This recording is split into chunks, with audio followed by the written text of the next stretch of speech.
In less than 24 hours, Bitcoin is going to get back some of its volatility that we've been missing since the final week of November. Tomorrow we have the CPI data coming out, and it's going to be an important one because it will be released basically right after a very controversial video that was posted by Fed Chair Powell. And it was in response to federal prosecutors opening a criminal investigation into him. This is the first time, at least in my lifetime, where a Fed chair is standing up against a president. We know that the relationship between Powell and the president, it hasn't been the best, so to say. President Trump referred to Powell as a dummy, as somebody that's costing America hundreds of billions of dollars, which I don't think a president should be saying about a Fed chair or anyone. But yeah, we know the relationship, we know the situation, and because we're seeing this heated tensions between these two individuals, it's creating market uncertainty. That's causing precious metals to go up. Silver is now at $86 per ounce. We made a video with Carl when we were breaking above this multi-cycle cup and handle pattern. At $48, we said that silver would go to beyond $100. Gold is at brand new all-time highs. So tomorrow, when we get the inflation data, I think it's going to be more volatile than usual, and I will tell you what my opinion is on the direction of which way Bitcoin is going to go towards.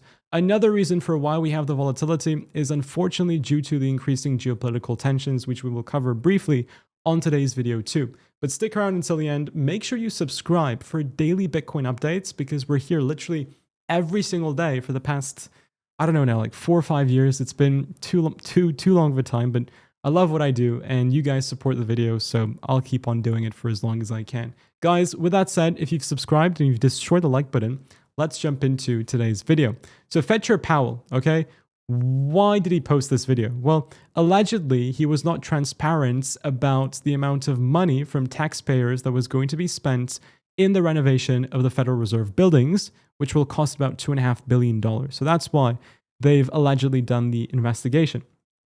But Fed Chair Powell says the real reason behind it is because he's not following what the Trump administration wants with interest rates. He's not lowering interest rates because, he doesn't have to. Inflation is at the point where it should be, and unemployment in the very short term is starting to come down a little bit. That's where you should be. And if you reduce the interest rates, then you're putting risk on inflation, which has reset to about the 2% area, according to the Trueflation data. All right. So I don't think it makes sense for Fed Chair Powell to cut. Trump wants them to cut because they need to refinance $9.5 trillion of debt this year. And if they cut by just a couple of percentage points, then, well, yeah, that could save hundreds of billions of dollars. But this is not in the job description for Powell. Like, it's not something that he needs to worry about. So I get it. I get why Trump wants him to cut, and I get why Fed Chair Powell isn't cutting. I don't think there's anybody to blame here, but it's important that the Fed remains apolitical and they stay focused on their mandate, because if they don't and they follow politicians that obviously want lower rates anyways to increase their popularity as markets go to the upside, this is a midterm year. Keep that in mind. If the Fed becomes more political or is seen to be more political, the value of the dollar drops and things like precious metals go towards the upside. So this is one reason why precious metals are going up. And tomorrow, I think if inflation comes lower than expected, we're currently expecting them to be the same, 2.7. If we get anything below 2.7, it just adds to why the Fed should not be cutting rates. And I think that would cause Bitcoin to come down. I think we will fill the CME gap anyways at 88.2. You guys know this. But if we see inflation come hotter than expected, then it can cause a short-term pump to the upside. The second reason for why precious metals are going up is due to increasing geopolitical conflicts. Unfortunately, the situation between America and Iran is becoming more serious. The situation in Greenland is becoming more serious. The situation in Colombia is becoming more serious. In Nigeria, so a lot of heated geopolitical tensions.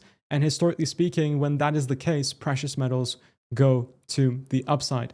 But guys and girls, all eyes are on tomorrow's inflation reading. I'm going to be live streaming it over on the Moonshow channel, so stay tuned. Important news from today, Michael Saylor bought the most amount of Bitcoin that he has bought since last July, $1.25 billion. Now, Strategy holds approximately 62.8 billion in Bitcoin, which is unbelievable. And I thought I would include it into this video because it's big. It's a pretty important thing. So guys, thank you so much for watching. If you want to learn how to leverage trade Bitcoin and cryptocurrencies, I think in the unvolatile market that we're in, it's good to add and learn new skills. So check this video out if you want to learn how to trade, and I'll see you all over there. Take care, guys, and as always, bye-bye.